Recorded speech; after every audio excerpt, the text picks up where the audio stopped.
السلام علیکم ورحمۃ اللہ وبرکاتہ نحمدہ ونصلی علی رسولہ الکریم اما بعد رب اشرح لی صدری ویسر لی امری واحلل عقدۃ من لسانی یفقہوا قولی ربی زدنی علما ربی زدنی علما ربی زدنی علما۔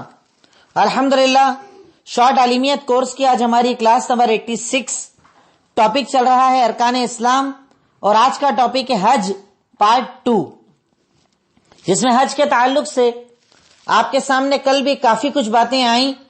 حج کا میننگ کیا ہے، لفظی اور اصطلاحی معنی میں نے آپ کو بتایا، حکم کیا ہے آپ کے سامنے ذکر کیا، فضیلت اور اہمیت کا تذکرہ آپ کے سامنے آیا، اور آخری میں حج کا مقصد آپ کے سامنے ذکر کیا گیا۔ آج اس کے آگے اب ہمارے سامنے آج کا پہلا ٹاپک ہے حج کی شرطیں کیا ہیں۔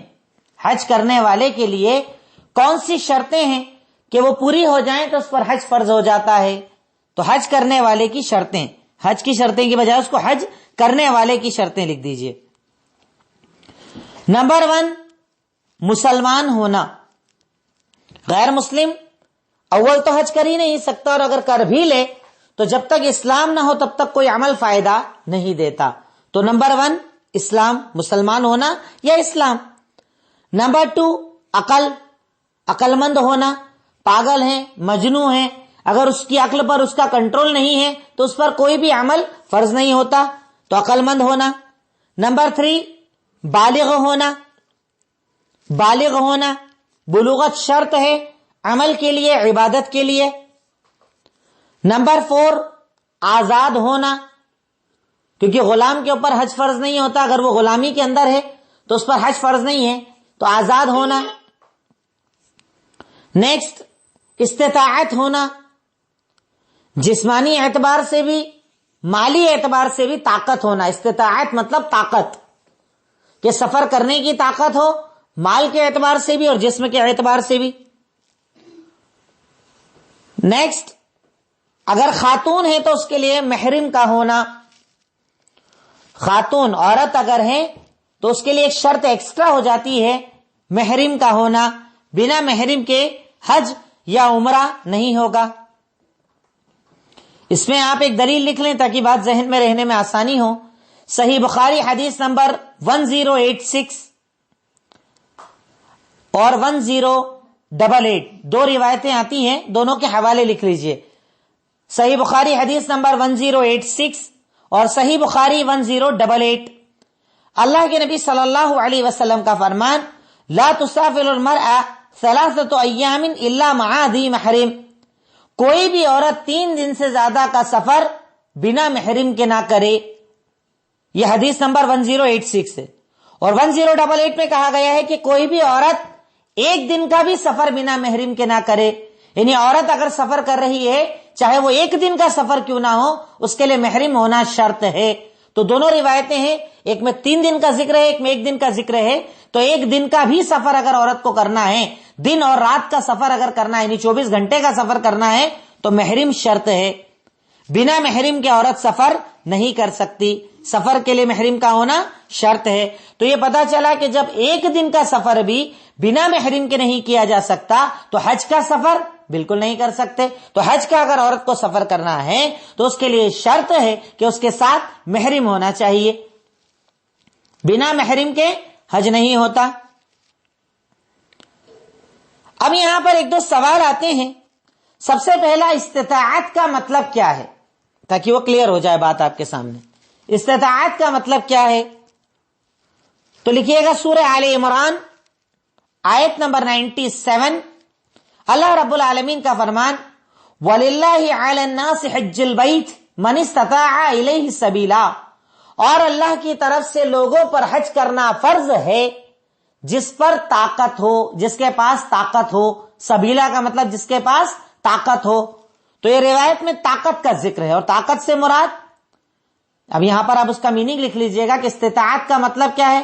تو استطاعت کا مطلب ہے کہ جسمانی بھی طاقت ہو اور مالی بھی طاقت ہو، یعنی اتنا مال خرچ کرنے کی بھی طاقت ہونا چاہیے، اور جسم میں بھی اتنی طاقت ہونا چاہیے کہ آدمی ارکان جا کر ادا کر سکے۔